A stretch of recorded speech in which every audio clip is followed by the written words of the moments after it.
Hello, hello. Good evening to everyone. I'm just gonna go ahead and get into it. Okay, so first on our little agenda, we're gonna head on over to Reddit. All of the links will be in the description box below in case you'd like to follow along. This is gonna be readings from r/unresolved mysteries. And it is a wonderful, wonderful little Reddit page. Hi, Betty. How are you? Can you hear me okay? I'd hate to go ahead and start reading if my mic is not actually working that well.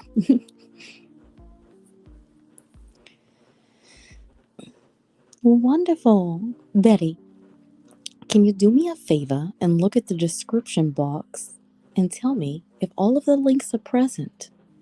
Because I want to make sure that people have access to the information that I'm reading from in case they'd like to follow along at home.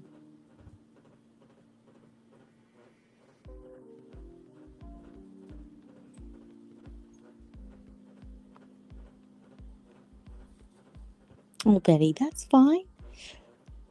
It's the holiday time. It's an incredibly busy time for many people.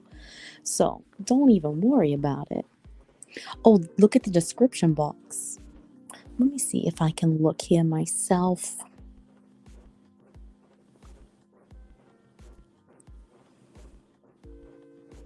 Don't even worry about it, Betty. I can look here myself. My apologies.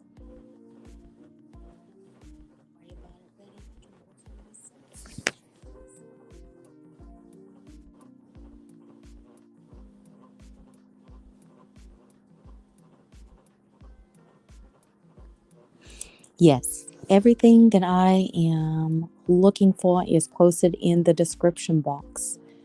All right, so we're going to be covering a few case write ups, several unsolved cases, missing persons, and odd happenings. Okay, and this is coming from, oh, hi, Indigo. Good evening, ma'am. So we're going to be looking at several different posts. I put the links to the links in the description box in case anybody would like to follow along at home. Otherwise, we're just going to go ahead and get into it. Hi, Viper.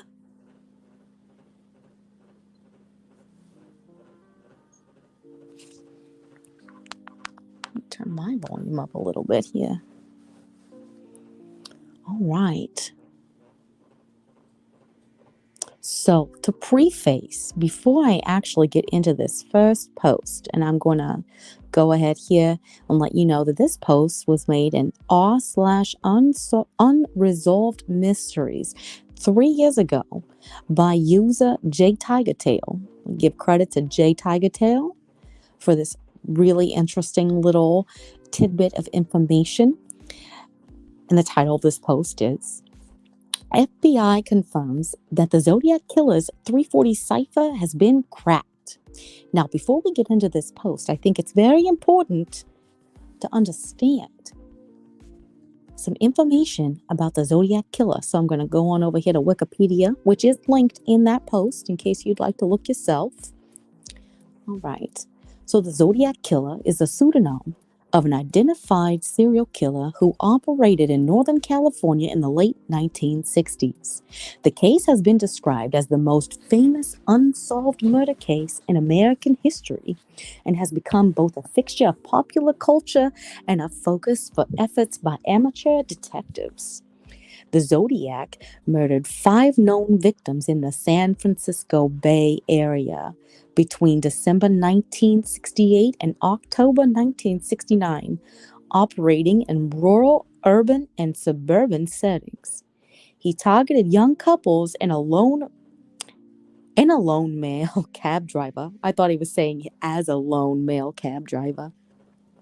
His known attacks took place in Venecia, Vallejo, unincorporated Napa County and the city of San Francisco proper. Two of his wounded victims survived.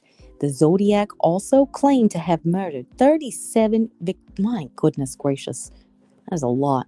He has been linked to several other cold cases, some in Southern California or outside the state. The Zodiac coined his name in a series of taunting messages that he mailed to regional newspapers in which he threatened killing sprees and bombings if they were not printed. Some of the letters included cryptograms or ciphers in which the killer claimed that he was collecting his victims as slaves for the afterlife. I mean, this guy was on one. Let me tell you something. Oh, yeah, Betty. Well, you know, as you're gonna find out once we get into the write up off of Reddit. There's someone who believes that they have cracked that cipher that he used, and you can actually find a link to the cipher code, the letters that he wrote in, so you can see really how convoluted all of that really was. But anyway, let me get back to this here. Let's see here. Oh, so we left off at the part where he was claiming he's collecting his victim as slaves for the afterlife. Of the 4 ciphers he produced, 2 remained unsolved. One was cracked only in 2020. While many theories regarding the identity of the killer have been suggested, the only suspect authorities ever publicly named was Arthur Leigh Allen. My apologies, Lee. A former elementary school teacher and convicted sex offender who died in 1992. That gives me chills. Like, that is such a loaded sentence.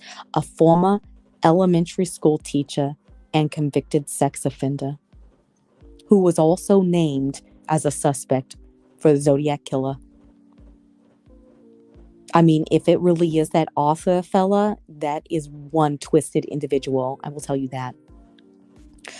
Although the Zodiac ceased written communications around 1974, the unusual nature of the case led to international interest that has been sustained over half of a century since.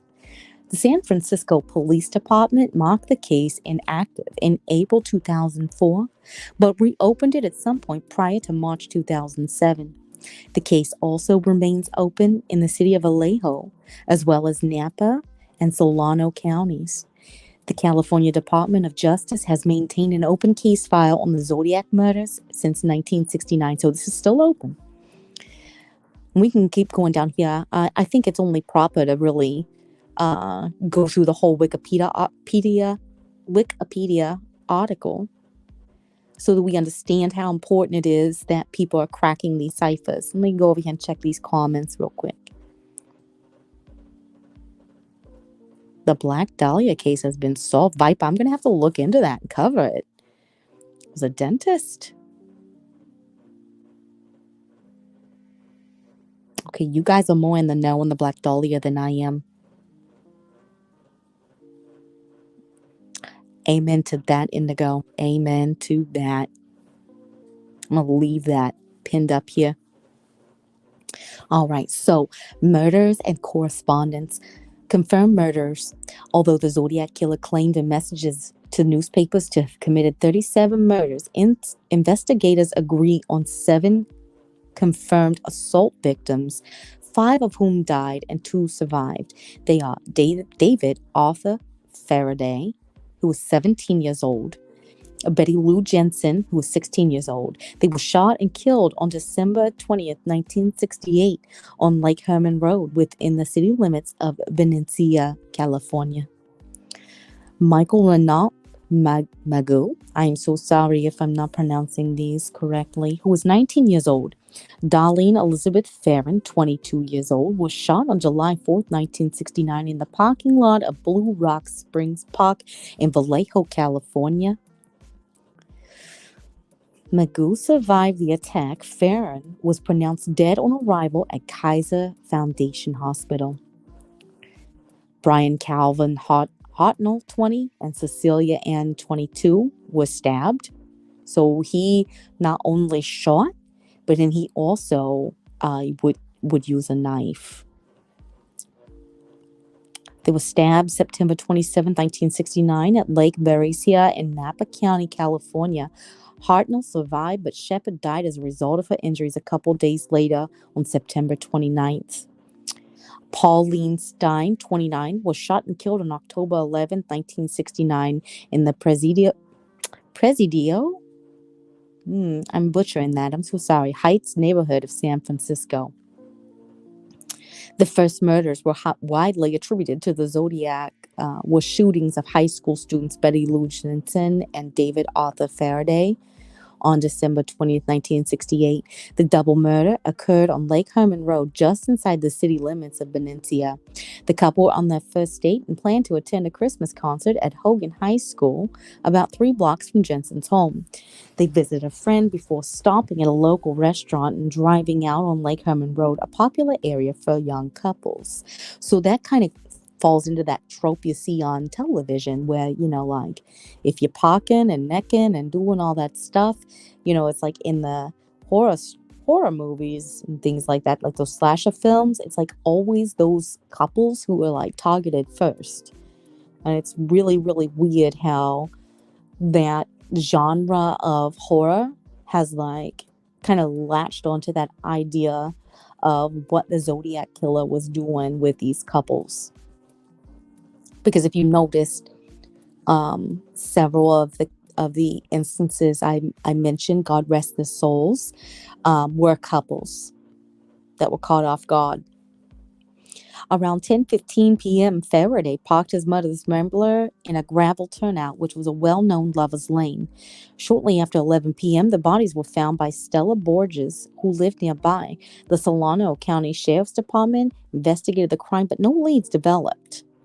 Using available forensic data, author Robert Graysmith later speculated that another car pulled into the turnout just prior to 11 p.m. and parked beside the couple. The killer may have exited the second car and walked towards the Rambler, possibly ordering the couple out of it. It appeared that Jensen had exited the car first, but when Faraday was halfway out of it, the killer shot him in the head. Oh my goodness. The killer then shot Jensen 5 times in the back as she fled, and her body was found 28 feet from the car. The killer immediately drove away from the scene. Let's see here. It is very, very scary, very upsetting. And we have evil people walking among us every single day, just like this. I mean, my goodness, just look at what the guy who committed the murders in Idaho. Was it Idaho State? Yeah. The case that's in Moscow, Idaho right now. And they're currently putting him up for trial for murder. That was really brutal. Hold on a second. My phone isn't charging like it needs to be. Let me just take a little interlude and just make sure. There we go.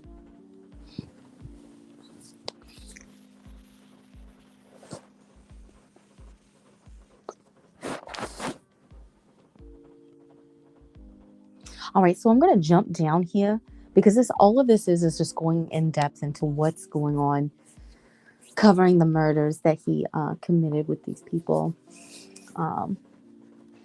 But I'm going to go ahead and get into the letters. Hi, Josh. How you doing? I'm going to go ahead and get into the letters that the Zodiac wrote. Yes, the Green River is a really, really crazy one as well.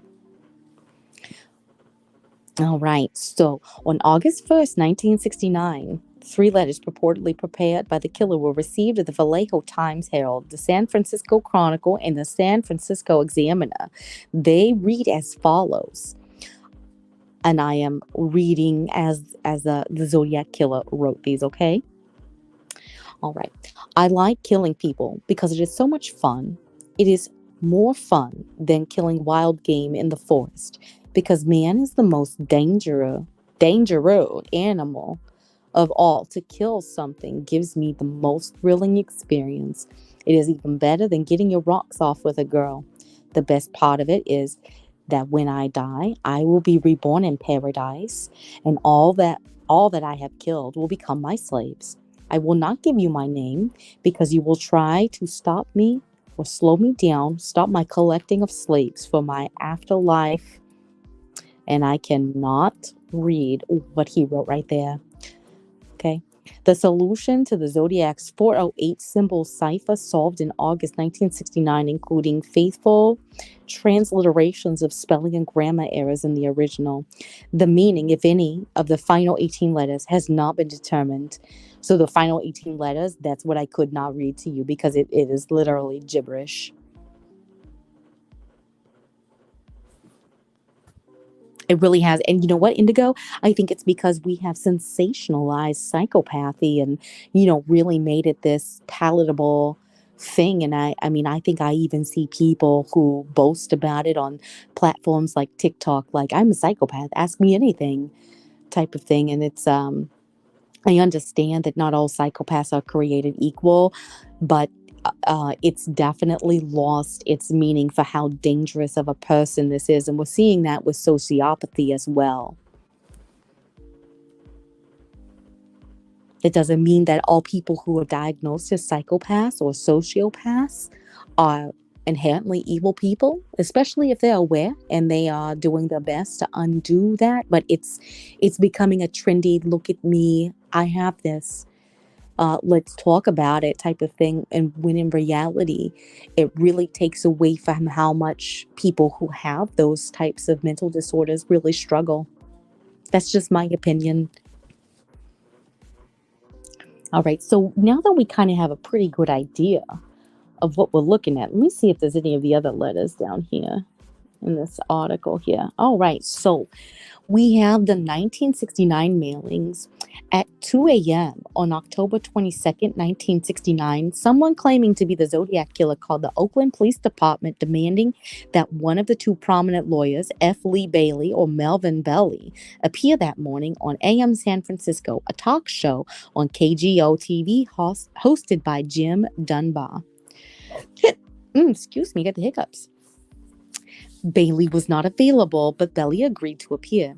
Dunbar appealed to the viewers to keep the lines open. Someone claiming to be the Zodiac called several times, and Belly asked the caller for a less ominous name, and the caller picked Sam. The caller said he would not reveal his true identity as he was afraid of being sent to the gas chamber. That was then California's capital punishment method. Belly arranged a rendezvous to meet the caller outside a shop on Mission Street in Daly City, but no one arrived. The call was later traced back to a mental patient named Eric Well, who investigators concluded was not the Zodiac. Okay. Well, this letter right here, this one was solved in December 2020. I'm going to go through this right here. In quotes. I hope you are having lots of fun in trying to catch me. That wasn't me on the TV show. Which brings up a point about me. I am not afraid of the gas chamber because it will send me to paradise all the sooner. Because now I have enough slaves to work for me where everyone else has nothing when they reach paradise. So they are afraid of death. I am not afraid. Because I know that my new life will be an easy one in paradise death. This cipher was solved in December 2020. Let's see what else we've gotten here. There's a whole list of suspected victims here. They're unconfirmed but suspected to be victims of him.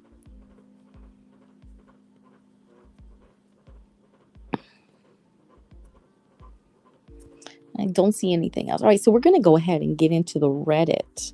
Okay, so r/unresolved mysteries. This was 3 years ago. Oh, hold on 1 second. Let me catch up with the comments before we get into that.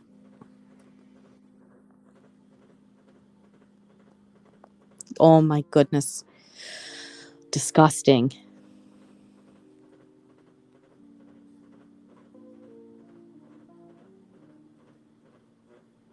No, I don't think it's meant for us to understand, honestly, Indigo. I don't think that anybody here in this chat is capable of understanding the mental state of somebody who commits that type of evil in the world. All right, so r/unresolved mysteries 3 years ago by user J Tigertail. FBI confirms the Zodiac killer's 340 cipher has been cracked. The Zodiac killer is an unidentified serial killer responsible for the murders of at least 5 people in the Bay Area in California between 1968 and 1969, as we just learned about. He is infamous for taunting law enforcement and the media with various letters and ciphers in which he claimed to have murdered 37 victims for the purpose of enslaving them in the afterlife. The 340 cipher, and there's a hyperlink there if you want to look at it, was mailed to the San Francisco Chronicle on November 8, 1969, along with a greeting card and a strip of victim Paul Stein's shirt. It has been cracked by David Oranachak, a code-breaking expert recently featured on the TV show The Hunt for the Zodiac Killer, and his colleagues Sam Blake and Jarl Van Yike. I'm not sure how to pronounce that. In the email to the San Francisco Chronicle, FBI spokesman Cameron Poland confirmed that the cipher has been solved, and they are not releasing any more details at this time. Taken from the website Zodiac Ciphers, and it is the actual letter that I just read you from the Wikipedia article. And here's a hyperlink to the video. I definitely would like to watch that. Unfortunately, I don't have the capability to screen share yet, but I'm going to get there. There are 3 other known ciphers attributed to the Zodiac. The first, Z408, was sent in 3 parts to 3 different newspapers in July 1969. It was solved by an amateur husband and wife team shortly after it was released to the public. The 340, the second cipher to be found, was considerably more complex. The Z13, April 20th, 1970, was the shortest code. This cipher has never been solved, so that's why I didn't actually have that one to read.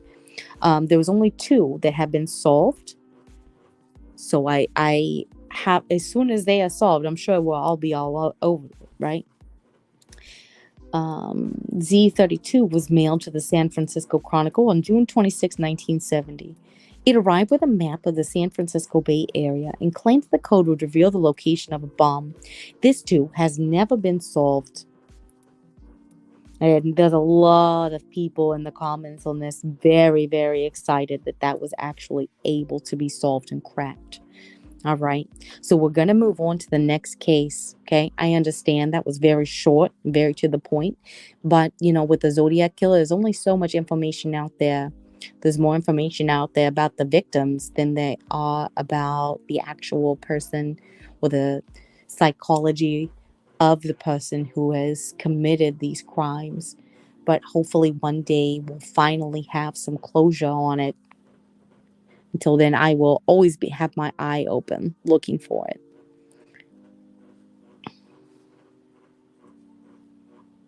The next case, all right, this is about a man. His name is Mateusz Kawecki. He is a 30-year-old Polish man, okay? So, Unresolved Mysteries, and the user who submitted this is uncle_Sam01. This was from 4 years ago. These are some really good posts that they had on there. Okay. Guy disappears on his way to his daughter's birth. Family finds his decapitated dead body in their barn 6 months later. This is a case that has been intriguing me, and I'm speaking from the user who wrote this up from their perspective. This is a case that's been intriguing me ever since I first heard about it because it's just so bizarre and cynical in a way. It's from Poland, so I apologize, but there are no English sources. Okay. The story. Mateusz Kawecki is a 30-year-old Polish man from a small village called Hutkow in southeastern Poland. He's been working in Hanover, Germany as a construction worker for about 5 years and lives with his father, who also works in Hanover. All right. Be right back.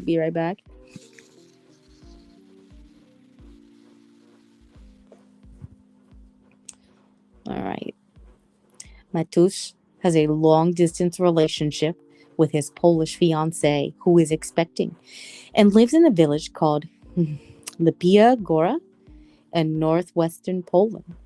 As his fiancée is about to give birth, Mateusz sets out driving in his 1998 BMW 525 from Hanover, Germany to where she is currently located in Poland.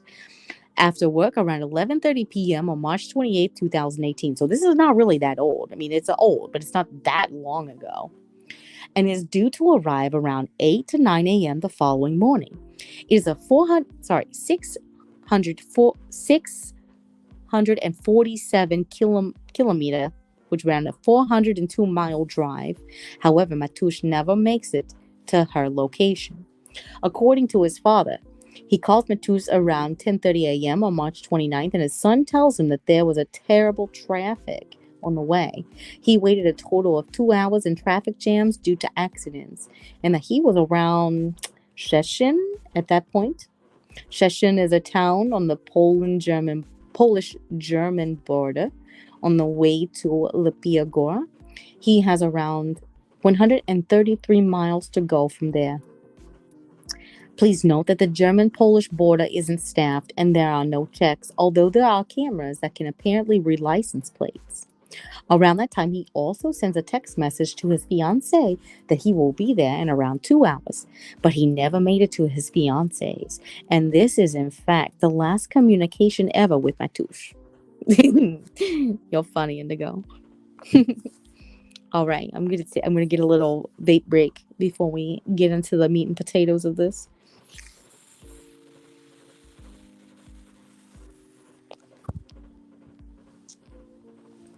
All right. So becoming increasingly worried after unanswered calls to Mateusz, his fiance gets in touch with his sister, who also lives in Hanover, at around 5 p.m. But no one is able to get through. His phone rings, but he doesn't pick up. Later that evening, Mateusz's mom goes to the police and they discourage her from filing a report as it's too early and Mateusz will likely turn up. I really, really don't like. I'm sure the police have the reasons why they always delay, but how many times have we heard?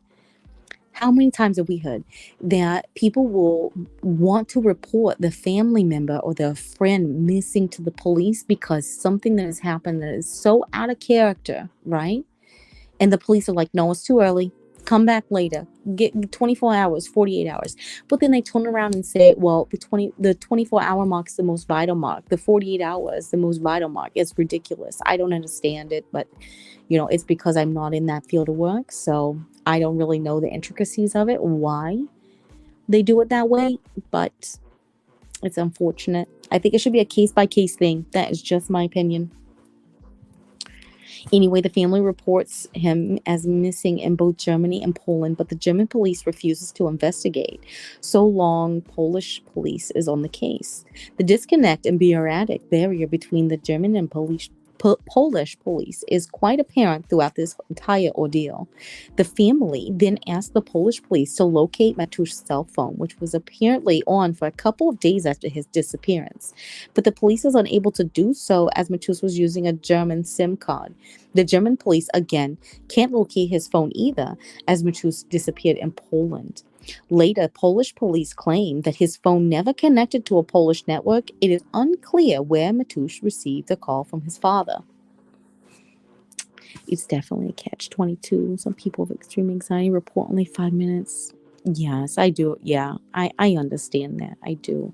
I think that it needs to be a case-by-case thing realistically, because when somebody is telling you that something out of character is happening, like missing the birth of your daughter when you know daggone well that they are hightailing it to get there and they just don't turn up. I mean, that's kind of a big deal, don't you think? I think it really should be like a case-by-case thing. But I digress.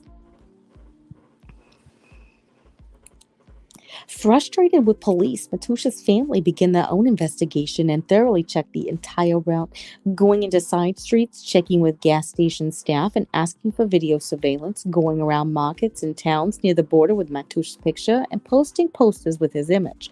Unfortunately, no new clues appear for the next 6 months, and it seems that Mateusz, along with his car, just disappeared into thin air. The family is featured on TV multiple times and complains that the police are not doing enough and not taking the matter seriously.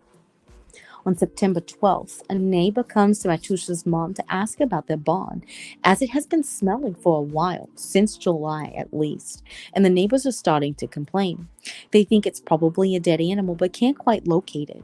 The neighbor eventually asked the mother if he can check below the barn's roof. Half of the barn was walled off, creating a room and an attic on top of that room. She agrees, so he climbs up and sees a pile of clothes. Upon closer inspection, he finds out it's actually a dead human body, a severed head and torso. There are also two nooses hanging from the roof and a backpack on the floor. All of the stuff seems to be Mateusz's, yet the corpse is too decomposed to be ID'd. Mind you, in March, Mateusz wasn't headed for his family's house in the southeast of Poland. Instead, he was heading to his fiance's in the northwest. It is a 635-kilometer trip between the two, basically from one side of the country to the other, and his home village was about as far from Germany as you can get in Poland. Okay, so the likelihood that the man, obviously he did turn up there, but it's so bizarre because it is so far out of the way of where he was originally making his journey to, like that they're saying that it's literally like on the complete opposite side of the country of Poland, so take that for what it is. That's definitely a little odd. The police quickly determined the cause of the death to be a suicide and hand over all of Mateusz's stuff back to his family. Here's where things get even weirder. 4 days after having found his body, Mateusz's family find his shoe in the barn with his detached foot still inside it. This points to the police not having done a very good job of collecting evidence and also brings up the question of why this didn't come up during an autopsy, which is odd. You would think during an autopsy it would be noted that he is missing a foot, but it never came up. Wonder why. Hi, Casto. Hi, Viper. Welcome back, darling. You didn't really miss too much. Saying we're really kind of getting into the weird stuff of this man's disappearance. Let's see here. Furthermore, some or all not sure about this at Mateusz's teeth are knocked out and stuck to his clothes with what seems to be blood. Okay, see, that does not really happen during a suicide, not if you're hanging yourself. It is rather difficult for teeth to get knocked out post-mortem. There also seem to be some bloody patches on his clothes, although these are difficult to distinguish considering the clothes are fairly dirty. Inside his backpack, there's a Polish water bottle with a cigarette butts inside and an orange juice box. Mateusz's family all claim that he never drank orange juice. It's implied that he disliked it. All of this potential evidence is released without any analysis by the police. So this already is just very, very odd, but it even gets weirder. The biggest mystery of all is his car. To this day, it hasn't been found or seen, not in Poland, not in Germany, not anywhere. The keys and the vehicle registration were never found either, despite his wallet having been in that backpack. Furthermore, his phone was among the things found, and there was one more call to his uncle on March 30th. This seems to be an accidental dial, as it only lasted for less than a second and never got through. The uncle also says that he never received anything. Moreover, the attic where his body apparently hung is more or less in full view from the ground inside the barn, and the family say that they used the barn throughout the summer. So they say it's very unlikely they wouldn't notice a hanging body. I think it's also, they would have definitely noticed the smell, don't you think? I mean, the neighbors, they noticed the smell.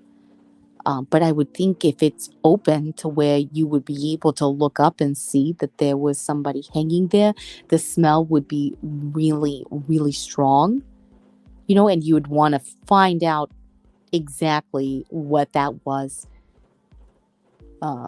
I can't imagine that a smaller animal would create that much of a stink that from your neighbors be complaining from July all the way to September. You know what I'm saying? Like the smell of decay for that long would kind of indicate that it was a larger animal. That's just my take on it. Tell me what you think. If you feel like I might be reading too much into that, but Kind of seems like the bigger something is, the longer it would take to decay, the longer it would smell. So if you just thought it was a small animal that was, decaying in the barn, creating all that stink, I mean, and my goodness, for the neighbors to complain on farms, like farms are not really like that close. You know what I'm saying? It's not like suburban areas where we're just kind of stacked up on top of each other like that. Like it's farmland. So it's not like those neighbors. I guarantee they didn't even live an acre, like house acre to acre. That would be probably the closest, and that's even unrealistic. It's interesting psychologically how the neighbor suspected a dead animal because they couldn't mentally cope with it being a human. I agree. They automatically would assume. And I think most of us in here, if we smelled something like that, we would assume, whether it's a cope or not, that it's most likely a dead animal. And I've heard that even when it comes to decomposition, burning of bodies, things like that, like I've heard throughout like the true crime that a human decomposition versus animal decomposition smell differently, and the same with the burning of carcasses. An animal carcass being burnt compared to a human carcass being burnt, they smell very distinctively different. At least that's what I've heard. All right, where was I? Oh, so it's also strange given how tiny Mateusz's village was. No one noticed Mateusz or anyone else wandering around and trying to gain access to the barn. On one of the shows, a prosecutor, not the investigating one, also claimed that they found public transit tickets. Oh, sorry, this was incorrect. So they rewatched one of the sources, and the prosecutor claims that it was a public transport tickets from Poland, not Germany, dated past his disappearance. Okay, so a prosecutor, who was not the investigating one, claimed that they found public transit tickets from Poland dated past his disappearance. So it's being surmised that Mateusz, or somebody who had a hold of this gentleman, purchased transport tickets from Poland after he was named being missing. That's true. That's a valid point. The police prosecutor maintained that the death was a suicide and refused to investigate any further, despite appeals and effort by the family. I'm personally quite baffled as to what could have gone on down here. Well, you and me both, sir. Suicide seems highly unlikely, as the guy had a fiance and kid on the way, and he was also making his way to the birth of that child. Okay, so that right there, that math is not really math, and I'm sure there are stranger things that have happened, you know, on this earth, but that does not really align with somebody who is wanting to end their life, that they are literally on their way to the birth of their first child and to be with a fiance during that time. Oh, Betty, you're fine, honey, you're fine. One more thing that fascinates me. Oh, wait, I'm so sorry. I missed something here. Let's see. On the other hand, if someone did indeed kill Mateusz, whether on purpose or accidentally, and then staged his suicide, how did they manage to sneak into a village that is so tiny, any stranger immediately stands out to the locals there? The public transit tickets also seem strange. I agree. I agree. Unless he purchased those, it doesn't say whether the date of the purchase or the date of the transit. So it might be maybe he purchased transit tickets because he was just going to take public transport back to Germany. That might have been it. Um, I don't know why. I mean, it seems like he had a fairly new car. What was the year of the car? Let's see here. Let's scroll up here. It was so it was a 10-year-old car. Okay, because it was a 1998 BMW. And all of this happened in 2018. So it's a 10-year-old car. Who knows? Maybe it had some issues. He wanted to drive or wanted to take public transport back to Germany. Who knows? Maybe he wanted to leave his fiance with the car. That's also possible. Let's see here.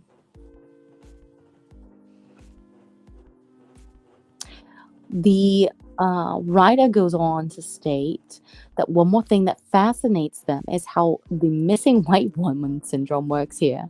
There are a dozen cases of women who went missing under much less mysterious circumstances that got an incredible amount of media coverage in Poland, thanks to which some even made it to this very sub, but no one had ever heard of this guy if it hadn't been for a Polish true crime podcast.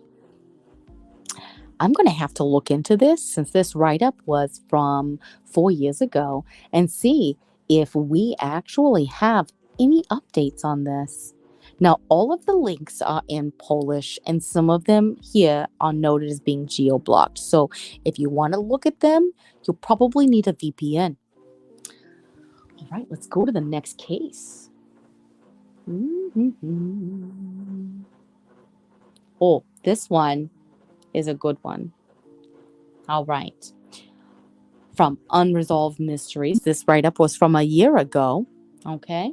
And this whole thing was written by updates_writer. So user updates_writer, we thank you. I particularly want to say thanks to you because I really, really, really always wanted to have an update on this case here. Okay, this is the boy in the box. All right. For anybody who doesn't know what the boy in the box is, I'm going to go over to the Wikipedia article and we're going to read about it right now, okay? Let's see here. So, and I'm going to have to give it away. So, spoiler alerts. Joseph Augustus Zarelli. January 13th, 1953 to February 1957, previously known as the boy in the box, okay, or America's unknown child, was an American 4-year-old male whose nude, malnourished, beaten body was found on the side of Susquehanna Road in Philadelphia, Pennsylvania on February 25th, 1957. Joseph appeared to have been cleaned and freshly groomed with a recent haircut and trimmed fingernails, although he had suffered extensive physical attacks prior to his death with multiple bruises on his body. He was also severely malnourished. His body was covered with scars, some of which was surgical, most notably on his ankle, groin, and chin. Authorities believed the cause of death was homicide by blunt force trauma. And I'm so sorry, I really should have included a trigger warning. I do not do well with cases regarding abuse of children, death of children, things of that nature. Unfortunately, I'm a little desensitized to this case because I had read about it extensively before this write-up came out. So I do apologize. And if you need to click off and you need to leave, the next case is going to be much more mild than this. So I do understand. Don't feel guilty. Protect your peace. Okay? All right. Moving on. Despite the publicity and sporadic interest throughout the years, the boy's identity remained unknown for over half a century. On November 30th, 2022, the Philadelphia Police Department announced detectives had determined the boy's identity using DNA and genealogical databases. On December 8th, 2022, more than 65 years after his body was found, he was publicly identified. Despite identification, the exact circumstances leading to his death are uncertain, and the case is still considered an open homicide investigation. So though now we know who he is, we still to this day do not know exactly what happened to him, and that his death is still being investigated to this day. Also, if you decide to click the Wikipedia, what is this here? Oh, is everything okay with my stream? Okay, I see my little bubbles moving. All right.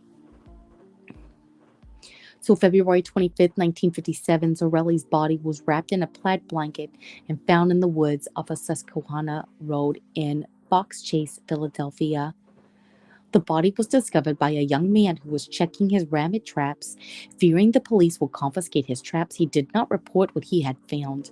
A few days later, a college student spotted a rabbit running into the underbrush.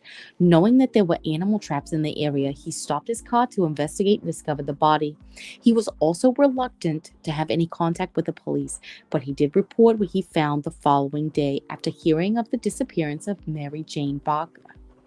The naked body was inside a cardboard box that had once contained a bassinet of the kind sold by J.C. Penney. Zarelli's hair had recently been cropped, possibly after death, as clumps of the hair clung to his body. There were signs of severe malnourishment, as well as surgical scars on the ankle, groin, and an L-shaped scar under the chin. So that would imply that there was a blunt force underneath the chin at some point that had healed up.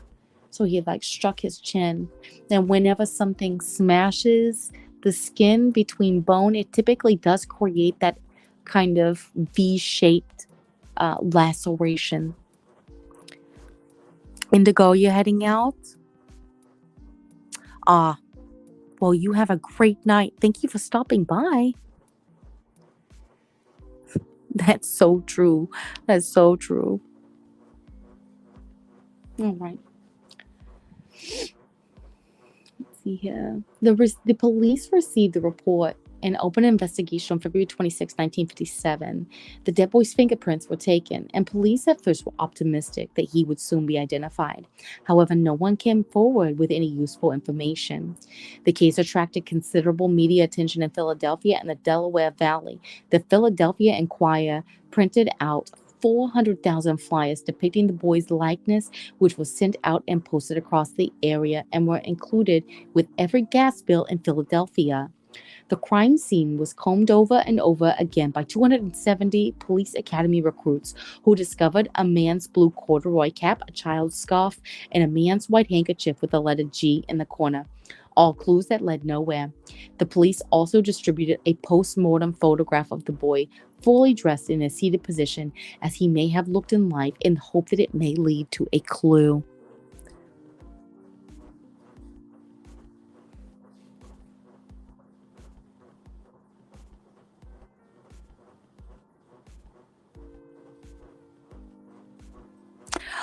Castle, what is noodle?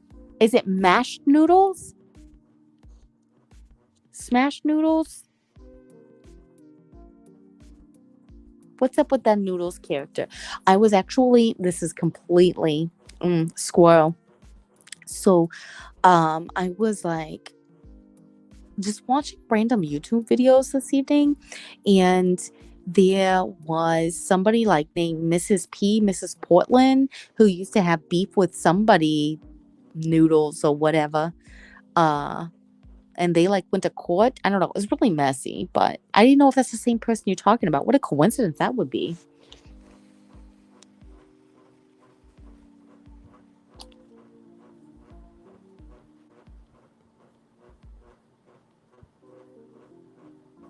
So we know now that he's been identified. We know how he was identified.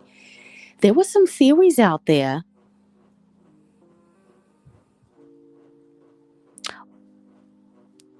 I do not know.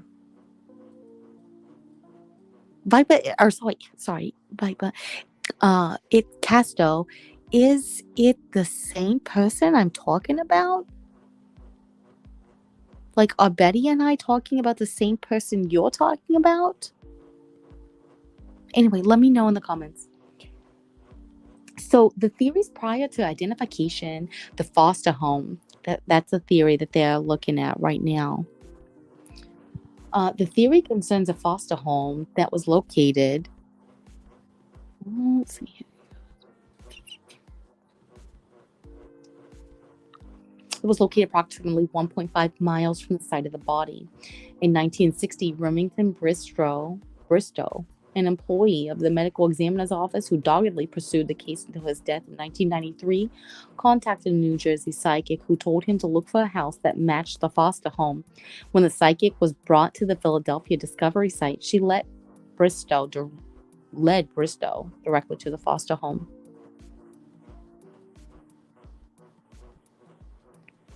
Oh my gosh, Betty. That's very, very scary. I know it's scary these days. So I can't imagine what that was like. Oh, noodle mash is someone different. Okay, okay, good, good, good. Let's see here. Upon attending an estate sale at the foster home, Bristow, and that's the employee of the medical examiner's office, he discovered a bassinet similar to the one sold at J.C. Penney. He also discovered blankets hanging on the clothesline that was similar to the one in which the boy's body had been wrapped when they discovered him. Bristow believed that the boy was the son of the stepdaughter of the man who ran the foster home and that they disposed of the body so the stepdaughter would not be exposed as an unwed mother.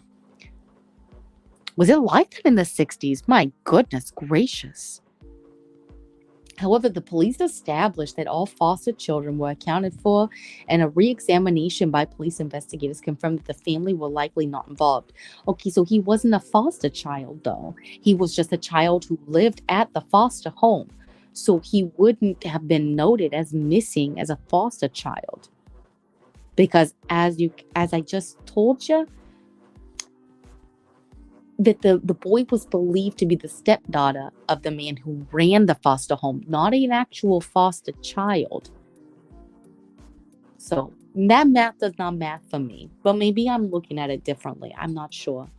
In 1998, a Philadelphia police lieutenant, Tom Augustine, who was in charge of the investigation, and several members of the Vidok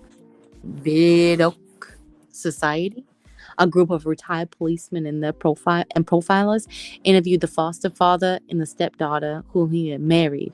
The foster home investigation was concluded. Oh, I see what they're saying now. I see what they're saying. Here I was thinking the foster home was just like a home that was kind of like an orphanage.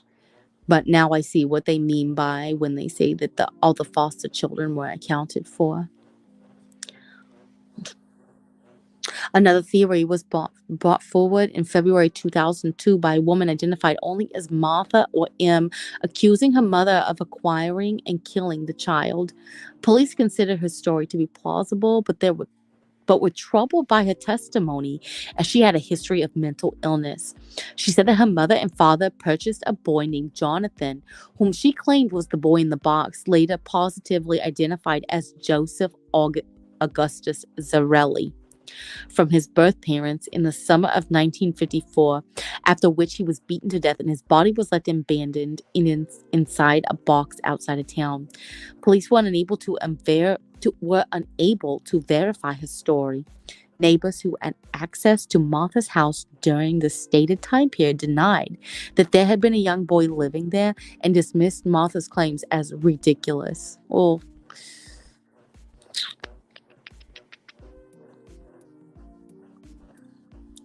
let's see here. Oh, homicide investigation and developments following identification. At a December 2022 press conference, Philadelphia Police Commissioner Outlaw stated that Joseph's death is still an active homicide investigation and we still need the public's help. Law enforcement reported at the same conference that both of Joseph's biological parents are deceased, but the child has living half siblings. Oh my gosh. Oh, that must have been really something to be notified, especially if you happen to be somebody who follows true crime, that, this boy in the box, was actually one of your half siblings. At the same December 2022 press conference, Philadelphia law enforcement stated that Joseph had lived in the area of 61st and Market Streets. I don't know what the neighbors knew or didn't know, said the head of the Philadelphia Police Homicide Unit, Captain Jacob Smith, at the conference. The child did live past the age of 4 years old, so there would have been somebody out there that would have seen this child. Perhaps another family member that hasn't stepped forward, perhaps possibly a neighbor that remembers seeing that child and remembers whatever was occurring at that particular household. I don't know. People, they really kind of kept quiet and minded their business, unfortunately, those days. Um, and we even see that happening today. People will hear actual abuse occurring, you know, just a few doors down and not say a word to nobody about it. In January 2023, NBC 10 Philadelphia reported that Joseph was born to a couple that lived at 64th and Callow Hill.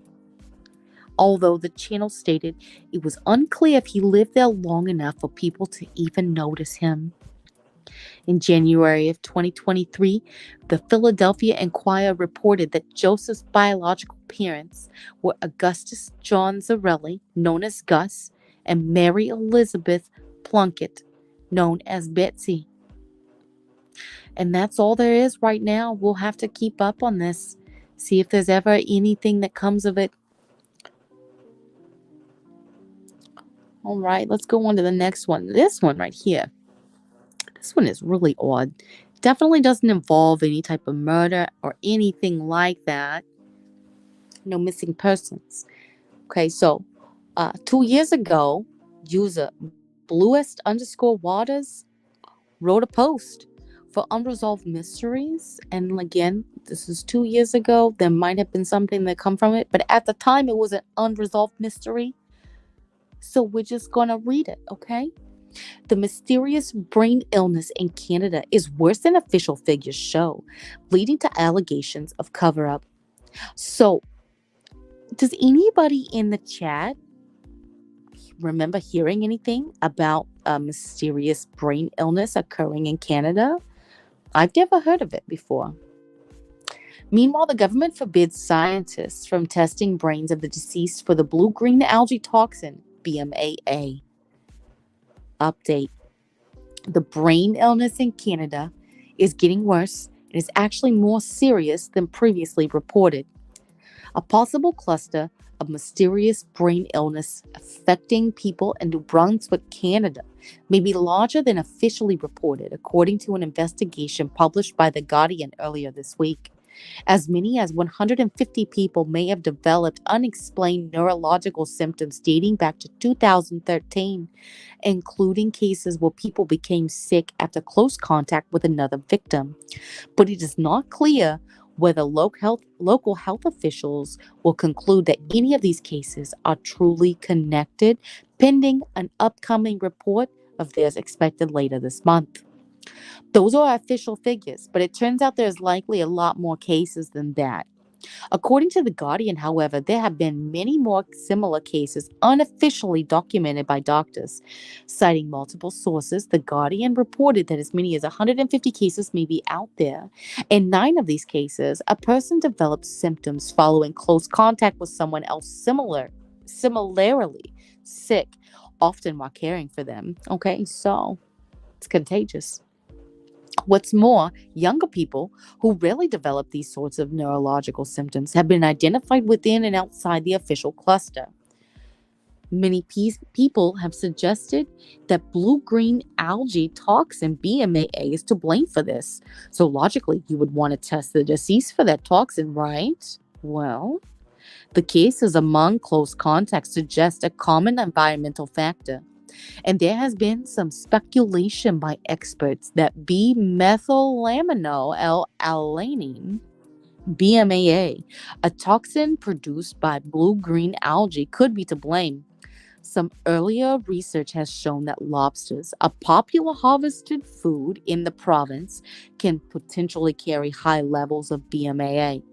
But efforts by federal scientists to examine the brains of those deceased from BMAA, The Guardian reports, have so far not been allowed by the New Brunswick government, despite families themselves wanting the test to be done. Now that's a huge problem. They are literally stopping scientists from diagnosing this illness. Why? Possibly because it could have a devastating impact on the local fishing industry. How was that for a scandal? Ugh. BMAA has been linked to both Parkinson's and Alzheimer's. BMAA can cross the blood-brain barrier in rats. It takes longer to get into the brain than into other organs, but once there, it is trapped in the proteins, forming a reservoir for slow release over time. mechanisms, although the mechanisms by which BMAA causes motor neuron dysfunction and death are not entirely understood. Current research suggests that there are multiple mechanisms of action. Acutely, BMAA can act as an excitotoxin on glutamate receptors such as NDMA, calcium dependent AMPA, and kyanate receptors. The activation of the metobotropic glutamate receptor 5 is believed to induce oxidative stress in the neuron by depletion of the glutathione.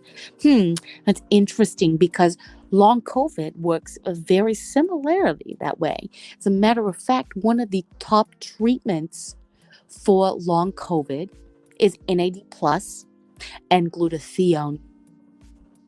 I one day will talk to you about my journey by supplementing NAD plus and glutathione because of how badly I was struggling with long COVID. And you can fact check me. You can go Google what's the treatment for long COVID, and you will see NAD plus supplementation as well as glutathione. I need to take a little pause. I need a little nicotine. Give me just 2 shakes of a lamb's tail. Thank you.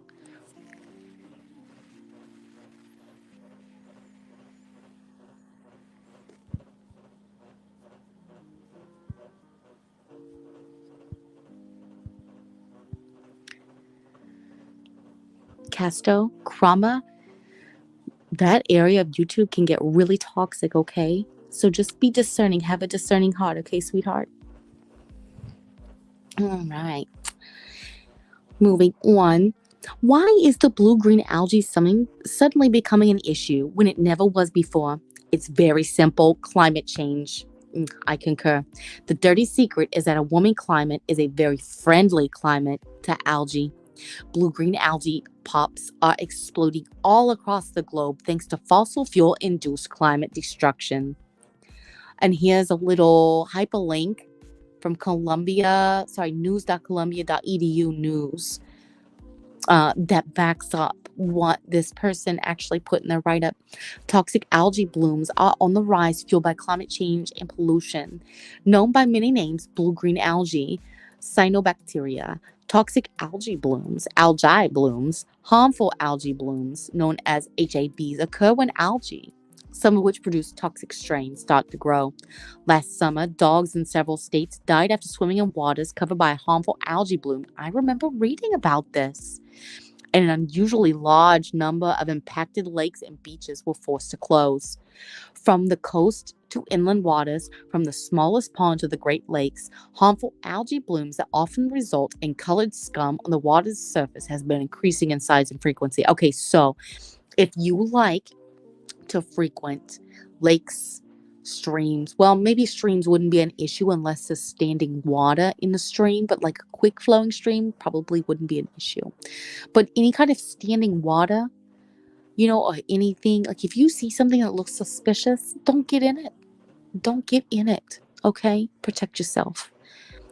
Now, one thing I haven't really dabbled in the comments on these here before, but there's a top comment right here by Sketty Meebles that says, maybe having almost the whole province owned by a single billionaire oil baron family, having the premier of that province to be a former senior executive for said oil company is a bad thing after all. Who would have thought? Well, I concur.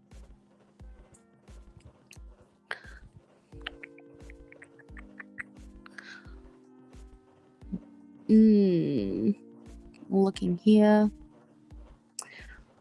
Was something about Suffolk County waters. So it might actually be good, if you're going on summer vacation somewhere and, you're planning to get in the water and it's not going to be like, salt water, anything like that.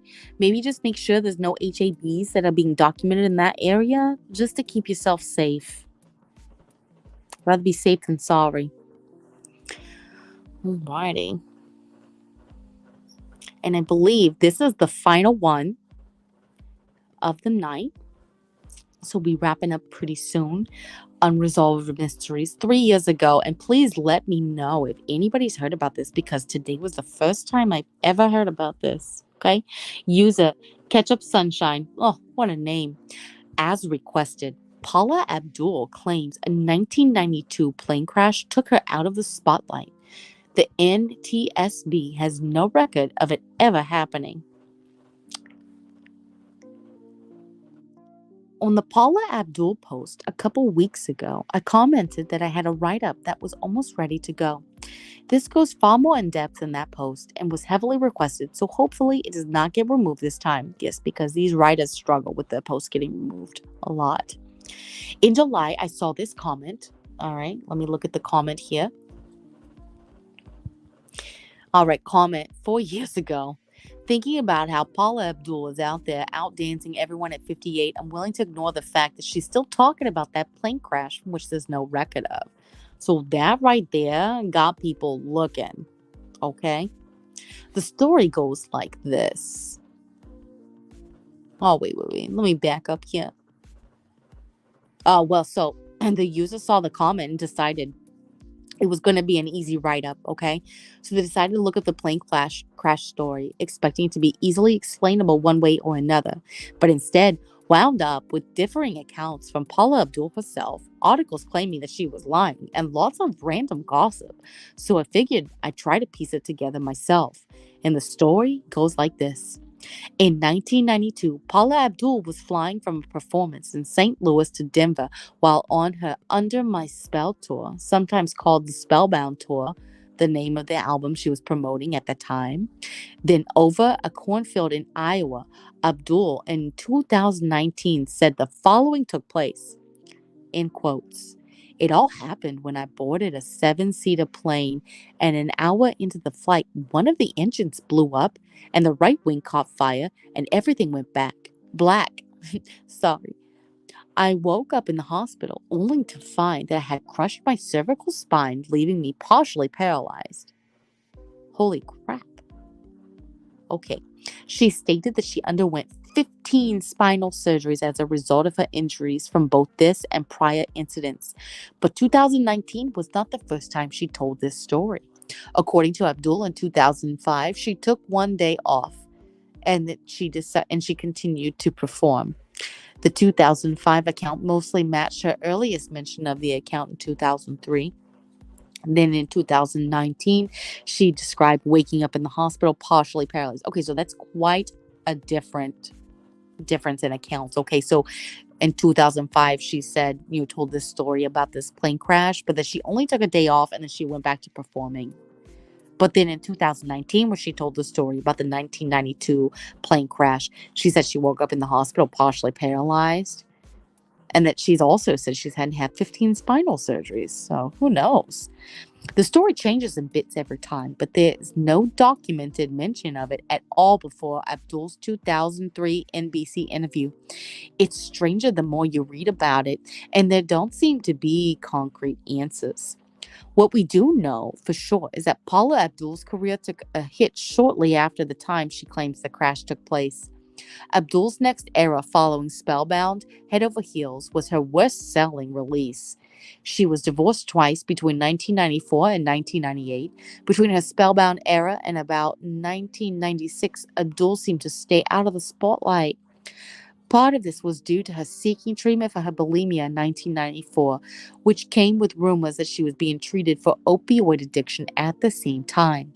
Her career and personal life seem to have gone downhill after Under Your Spell tour, and it's debated whether this was because of her plane crash or whether the plane crash was invented to sweep this under the rug. Inconsistencies. There are a few aspects of Abdul's story that are pointed as to proof that she is lying. Dates. Abdul claims to have performed in St. Louis before that fateful night, heading to Denver, and to have boarded immediately following this performance. Her own website does not list a St. Louis tour date, although there was a date for Greenwood Village near Denver on June 10, 1992. The Wikipedia page for the tour uses the same dates as Abdul's website. This has been used by some theorists as proof that the whole story is fabricated. and since it gives the appearance that there wouldn't have been a St. Louis to Denver flight at all. However, while Abdul's own website lacks any mention of these dates, there is some evidence she may have flown from St. Louis to Denver between June 19th and June 22nd to 1992. Rich Zhuwak, not sure, at Jezebel, dug up records to give us a possible date for the alleged crash. The Jezebel article cites, my goodness, Euphoria, get it together. The Jezebel article cites a St. Louis Post-Dispatch article from June 21, 1992, talking about a Paula Abdul concert the previous Friday at the Riverport Amphitheater. This sets a date of June 19th, 1992 for St. Louis. The same Jezebel article also cites an Entertainment Weekly article from September 25th, 1992, which refers to Abdul performing at a show at the Fiddler's Green Amphitheater in a suburb of Denver, June 22. Abdul's website lists no shows between June 10th show in Greenwood Village, and the 23rd June show in Seattle. This means that there is a gap that these other two shows fit into, although it is odd that they aren't listed as part of the tour despite being part of the tour. Edit. As reference and footnote 2, the Jezebel article had an edit claiming that a reader found a Kansas City Star article listing a June 20th, 1992 date at the Sandstone Amphitheater in Bonner Springs outside Kansas City.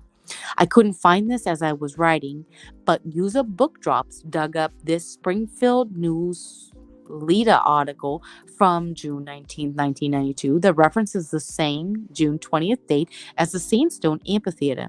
That means that there was a date between the St. Louis and Denver shows that had been found, and to me this rules out there being a St. Louis to Denver flight at all. She could have mistaken the Kansas City for St. Louis or misremembered. I mean, if she was in a plane crash, I can understand why she might misremember something. But her stated flight path doesn't seem to have happened. Possible drug addiction.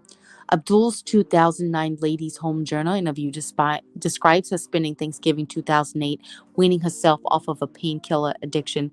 That is so, so rough. I'm telling you, my husband and I have talked about the opioid crisis in our country and how absolutely awful it was that for a solid 10, 15 years, medical practitioners, rather than fixing ailments, were just pushing opioids, pushing painkillers without any concern of what was going to happen, the fallout, and we're still to this day trying to fix it. I tell you what, that really, really cooks my grits. Anyway, the rumors that her sometimes bizarre behavior was fueled by drugs just may have been true.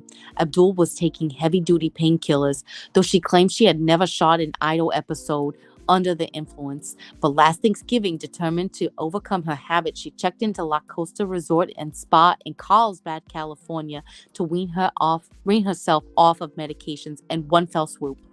I could have killed myself. Withdrawal, it's the worst thing, she says.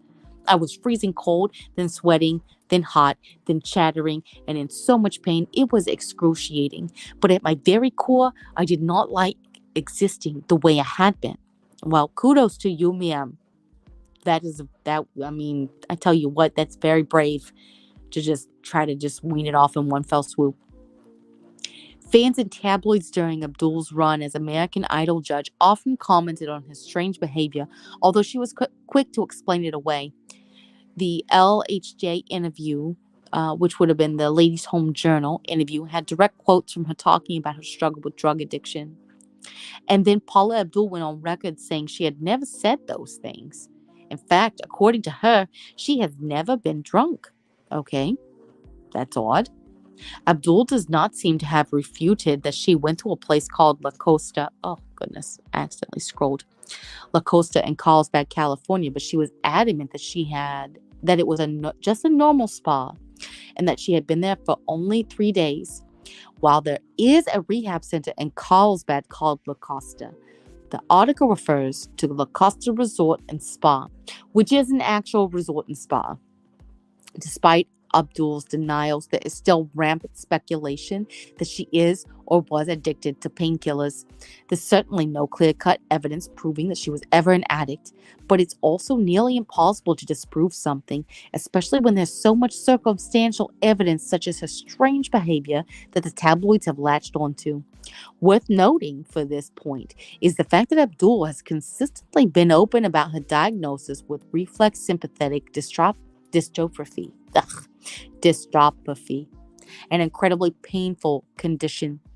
This, in conjunction with her also consistent story about a cheerleading accident in high school, followed by several smaller car accidents over the years, means that Paula Abdul already has a pretty good reason to be using painkillers. RSD and any severe chronic pain can sometimes cause people to seem spacey or loopy, which could also explain why so many people thought she was acting strange during the time she was on American Idol. Crash records. The strongest piece of evidence cited by those who believe Paula Abdul is lying is the lack of evidence. There seems to be no record of this crash having ever happened. Her tour ran from October 1991 to August 1992, and despite having searched accident records for that time span, I have been unable to find any record of this crash. Now, honestly, if the crash was happening, and this is just me surmising here, if the crash happened in June, wouldn't there be record that she didn't finish the tour? Especially if she mentioned that she woke up in the hospital with like 15 cervical injuries? Like, cervical injuries are injuries to your neck. That's insanity. I can't imagine that she would actually finish the tour after being in an airplane accident resulting in that kind of injury. But then she's also been on record saying that she took a day off and then hopped back onto the tour. So who knows? Despite having searched accident records for the time span, I have been unable to find any record of this crash. I'll admit to not being knowledgeable about aviation records, but it also seems telling that no one else has been able to find those records either. Abdul has denounced those who doubt her claims, and while I can't speak definitively, I would think that she or her publicist would have pointed to an NTSB report if there was one.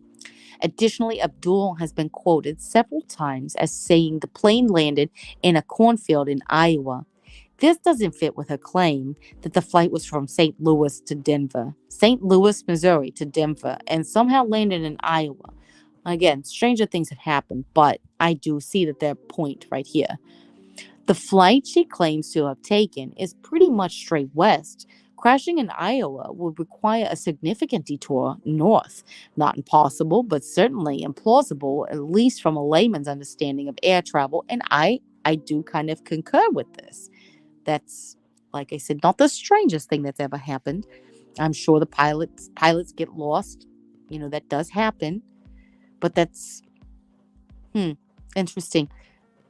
There would have had to have been some type of significant weather that would have caused that. There is an NTSB report for an 8-seater, not 7, plane crashing into a field in Nebraska, not Iowa, a full month before the Under My Spell tour began, which would have been, I'm guessing, let me scroll up here.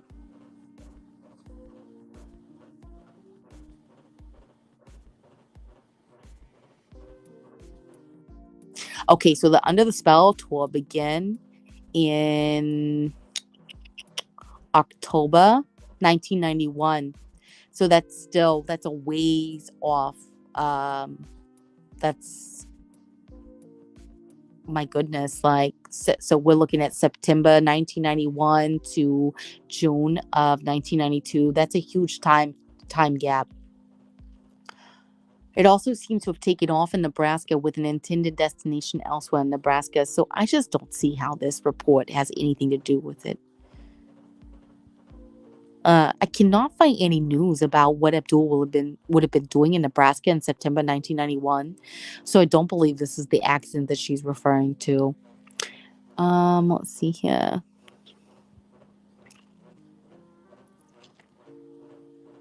Nothing is matching. No math is mathing on this. All right, moving on to the theories. Theory one, Paula Abdul was actually in some sort of incident on a plane in 1992, but this is a theory, but has embellished what happened. And this is why no one has been able to track down records of the events. Okay, so maybe there was something that happened with her plane and she just embellished the story to be like a crash, you know? Like maybe like a wheel fell off while they were on the runway and they weren't moving, but she's now embellishing it to be a crash. Like that kind of embellishment will be what I would think. And there wouldn't be any type of like NTSB report on that. The most common theory in this camp is that the plane experienced some turbulence. She wasn't wearing a seatbelt and she experienced an injury. Okay, that's an interesting theory. That might be it. This possibly compounded with previous injuries, such as the cheerleading accident she often mentions in conjunction with the plane crash story and caused severe harm, but the plane did not crash.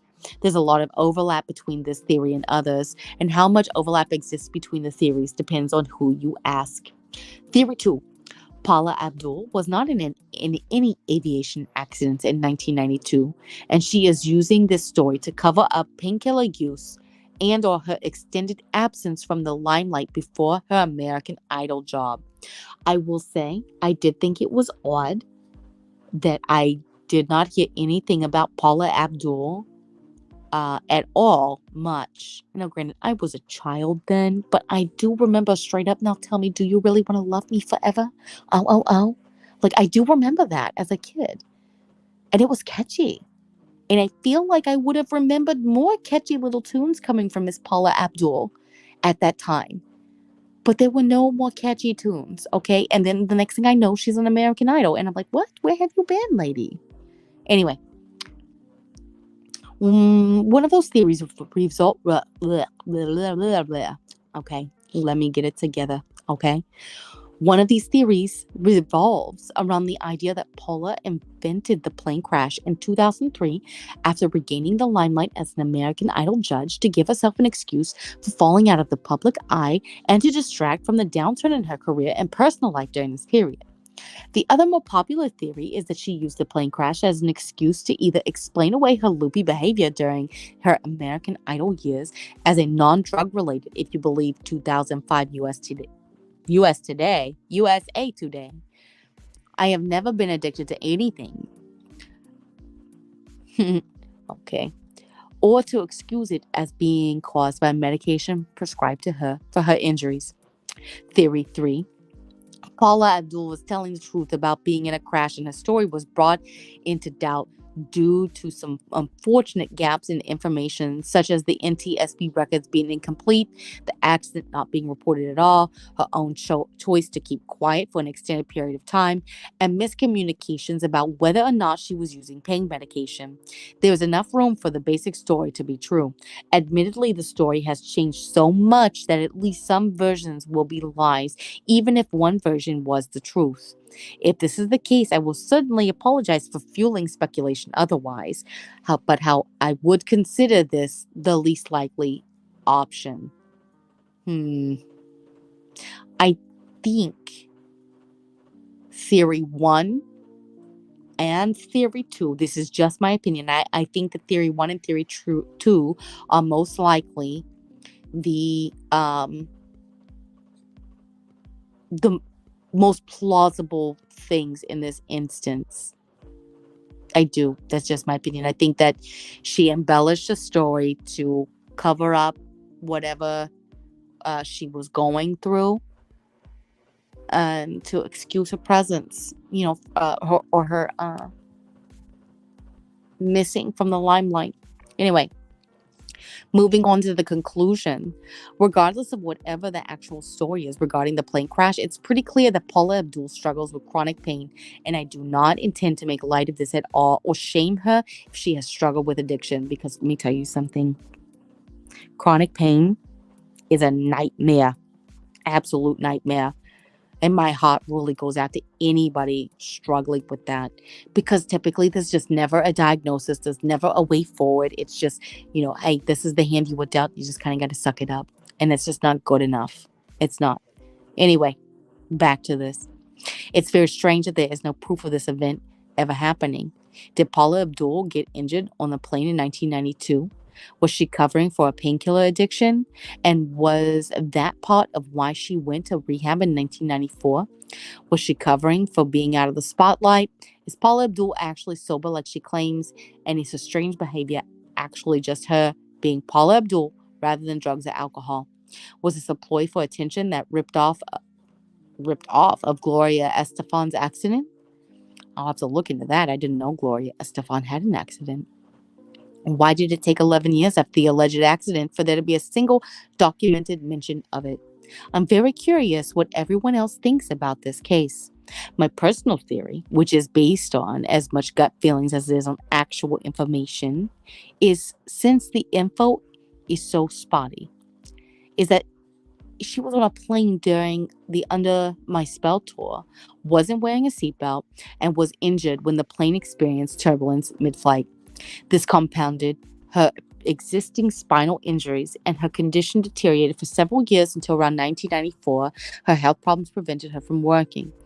She took a break from the limelight to recover, came back for American Idol, and decided to embellish her story to garner sympathy and distract from the other issues, which will be the relative commercial failure of her Head Over Heels tour and her divorces that contributed to her break.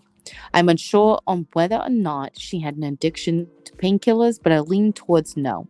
Her story of using alternative medicine in response to injuries from the crash partially convinced me that the strange behavior people point to as proof of her being on drugs is actually just her being herself, since she seems like a bit of an odd duck, and I'm sure they weren't being offended when they said that. Anyway, what do you guys think? Sure, let me look at these comments here.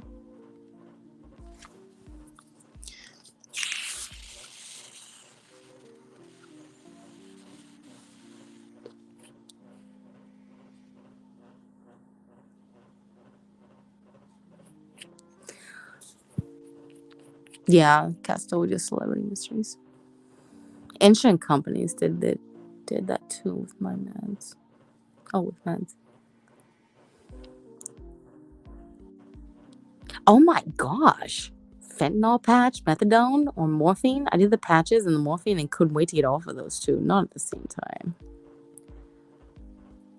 Doesn't that scare you to know now, Viper, knowing what we know now about fentanyl and like how closely you have to regulate it, that insurance companies were just like, no, just willy-dilly. Need to try that. Oh, I miss VH1 so much. But anyway, guys, it's going on midnight. It's going on midnight now.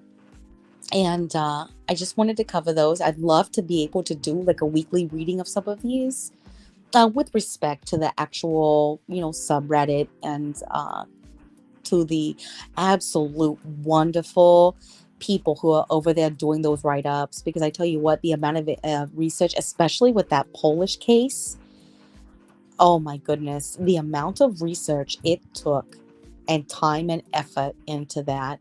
I just want to go back and I just want to shout this person out and just, let me go back here. Uncle_Sam01. I just want to commend you and give you mad props for your, or ma'am, for your write-up on Mateusz, especially since everything was in Polish. So, that's not taking away from anybody else who did the write-ups, but my goodness, that one right there was very extensive. And I'm going to follow up on this one and see if there's been any updates. But with that, come to manuals. Okay, I definitely will do that, Casto. Thank you so much for sharing that with me and everybody else in the comments. Hopefully we can sub and enjoy a good time over there.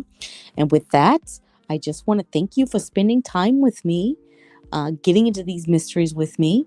And all of your time is already predicted quantity. You're not going to get any more than what you have. And so I really appreciate any moment that you took to spend with me. Okay. So take care and God bless.